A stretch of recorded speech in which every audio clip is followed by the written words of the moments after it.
Coucou tout le monde! Aujourd'hui, on se retrouve pour une vidéo tendance lunettes. Tu as prévu de changer tes lunettes? Tu es juste passionné de mode? Non? Alors t'es curieux? Allez, c'est parti! Avant de commencer, je voudrais juste préciser que cette vidéo parlera des tendances autant hommes que femmes parce que vous allez voir que dans les grandes lignes, c'est à peu près la même chose. Alors attendez, il faut quand même que je prépare un petit peu les opticiens qui regardent parce qu'on risque un petit peu de s'arracher les cheveux. Je vous prescris de la vitamine A, B, C, D8, E9, B6, D36. Le fil conducteur de la tendance qui arrive et qui est déjà en marche, c'est les années 70. Vous vous souvenez? We will rock you.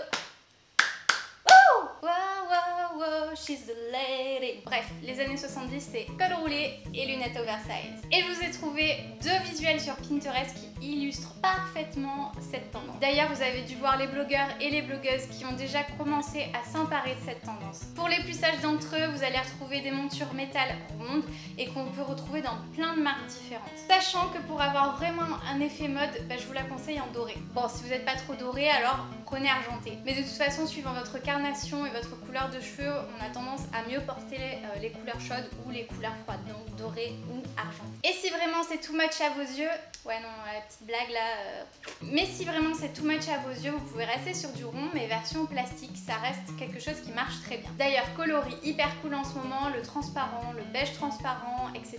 Ou sinon, vous pouvez rester sur un entre-deux, métal et plastique. C'est hyper sympa, c'est un petit côté vintage et vous pouvez vous permettre plein de formes. Bon, mais pour les fashionistas et les fashionistos, ouais, apparemment fashionisto ça se dit, hein, j'ai vérifié. Alors là les gars, lâchez-vous! Monture oversize à fond. Et c'est là que les opticiens s'arrachent les cheveux. Pourquoi? Parce que si vous souhaitez les faire à la vue, c'est pas toujours possible. Mais renseignez-vous avant d'abandonner. Je vais juste vous expliquer pourquoi c'est compliqué. Pour deux choses. La première, vous la connaissez parce que vous avez déjà regardé ma vidéo sur ce que fait un opticien de sa journée. Vous savez donc que nous taillons les verres, qu'on ne reçoit pas les montures déjà toutes prêtes. Et donc, pour tailler les verres sur ce type de monture, il faut des verres très grands.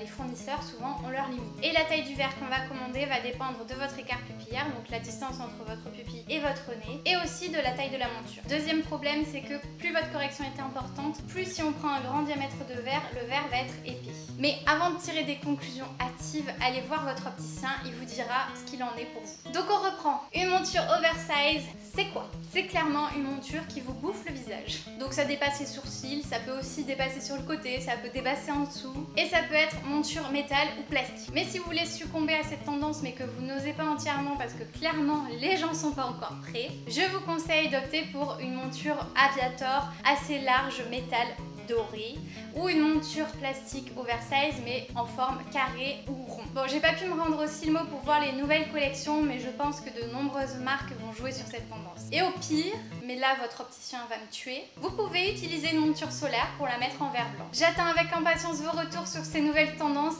donc dites-moi tout ce que vous pensez en commentaire. Si t'es encore là, oui toi là, c'est que t'as aimé la vidéo, alors like-la et puis abonne-toi à ma chaîne. En attendant, vous pouvez me retrouver sur Instagram, Facebook, Twitter, Snapchat, Pinterest et la chaîne vidcadeau.fr. Puis je vous fais des millions de bisous.